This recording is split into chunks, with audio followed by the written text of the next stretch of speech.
कृषि कानूनों के खिलाफ आंदोलन कर रहे किसानों और सरकार के बीच बातचीत का रास्ता निकला है। सरकार की ओर से कृषि कानूनों में कुछ संशोधन किए जा सकते हैं, जिन पर किसान अड़े हुए थे। किसान के आंदोलन का चौथा दिन।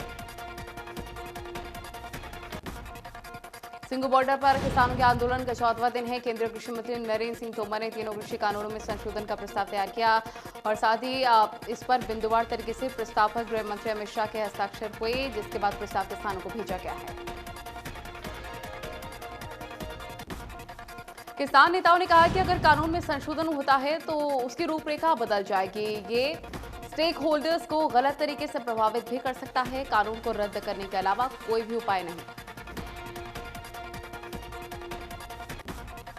पलवल में नेशनल हाईवे 19 पर किसानों का धरना 7वें दिन भी जारी है। नेशनल हाईवे में जाम का असर केजीपी और केएमपी पर भी देखने को मिला। लोकल रूटों पर भी जाम जैसे हालात।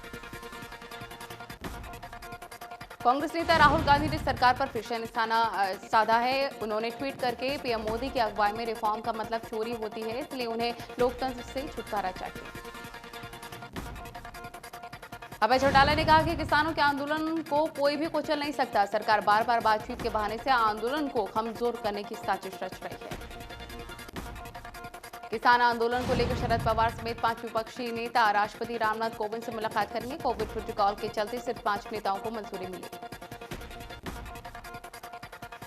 पंजाब के मुख्यमंत्री कैप्टन अमरिंदर सिंह ने कहा है कि इस भारत बंद के दौरान पूरे देश के किसानों ने एकता दिखाई, इसलिए केंद्र सरकार को चाहिए कि वो किसानों की मांगों को मानते हुए उनसे बातचीत करें और तीनों संशोधनों को खारिज करें। नेता प्रतिपक्ष ने कहा है कि मैं किसानों की मांगों का समर्थन करता हूं, पर आंदोलन को लीड नहीं कर रहा। हुड्डा ने कहा कि किसानों का भारत बंद का आह्वान सफल रहा है। हमारे पास रिपोर्ट है। किरण चौधरी ने कहा है कि कृषि मंत्री किसानों के आंदोलन में कभी भी चीन और कभी पाकिस्तान का हाथ बताते हैं, तो कभी एसवाईएल के नाम पर किसानों को गुमराह करने की कोशिश कर रहे हैं। फतेहाबाद के गांव धोलू में खेत में रखे पराली की गांठों में आग लग गई। देखते देखते आग फैल गई और 500 एकड़ धान की पराली जलकर खाक। परिवहन विभाग में भ्रष्टाचार को खत्म करने के लिए ऑपरेशन शुद्धिकरण लगातार जारी रहेगा। इंडिया न्यूज हरियाणा से खास बातचीत करते हुए परिवहन मंत्री मूलचंद शर्मा ने कहा कि किसी भी सूरत में विभाग में भ्रष्टाचार बर्दाश्त नहीं किया जाएगा। कैथल में वाल्मीकि समाज के लोगों ने पेहोवा चौक में जाम लगा दिया। युवक पर ठेकेदार ने हमला किया था, जिससे उसकी मौके पर ही मौत हो गई, जिसके विरोध में लोग सड़कों पर उतरे। शिव कॉलोनी में कुछ रोज पहले 3 युवकों की ठेकेदार ने पिटाई कर दी थी। टोहाना के किसानों को केंद्र और प्रदेश सरकार ने सौगात दी है। ट्यूबवेल कनेक्शन के लिए किसानों को अब एनओसी नहीं लेनी होगी। मंत्रालय ने संबंधित विभागों को नोटिफिकेशन जारी किया। डूबे प्रशासन ने लोगों के लिए 4 शहरों में रैन बसेरे का इंतजाम किया है। जिला अतिरिक्त उपायुक्त ने कहा है कि फिरोजपुर, जिरका, पुन्हाना, नू और टापू में 4 रैन बसेरे शुरू कर दिए गए। अंबाला में मौसम की पहली धुंध देखने को मिली है, जिससे सुबह की सैर करने वाले लोगों के चेहरे खिल गए हैं और मौसम की इस पहली धुंध का लोगों ने लुत्फ उठाया। सीएम मनोहर लाल ने कहा कि जीएमडीए की आय बढ़ाने के लिए अलग अलग योजना बनाई जानी चाहिए। सीपीआर पर 135 करोड़ की लागत से नई ड्रोन बनाई जाएगी। इस ड्रोन को दस्तबगढ़ ड्रोन से लाया जाएगा। पंचकुला में हैफेड और किसान उत्पादक संगठनों के बीच सहकारिता मंत्री बनवारी लाल की मौजूदगी में एमओयू साइन हुआ है। एमओयू के बाद हैफेड शहद और साथ ही कई तरह के मुरब्बा अपने उपभोक्ताओं को उपलब्ध करवाए जा सकेंगे। झज्जर के कुड़ा बाईपास के पास एक कार का संतुलन बिगड़ गया, जिसकी वजह से वो डिवाइडर से टकरा गई। इस हादसे में एक युवक की मौत हो गई, 4 लोग घायल हुए।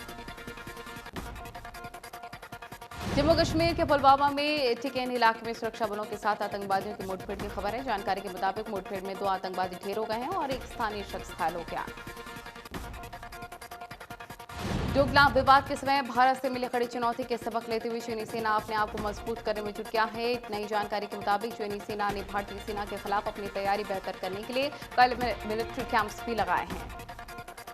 कोरोना को लेकर सुप्रीम कोर्ट ने अहम आदेश जारी किए हैं। सुप्रीम कोर्ट ने कहा कि कोई भी राज्य कोविड-19 मरीजों के घरों के बाहर पोस्टर न लगाए। केंद्र सरकार की गाइडलाइन में पहले भी ऐसी कोई बात नहीं कही गई।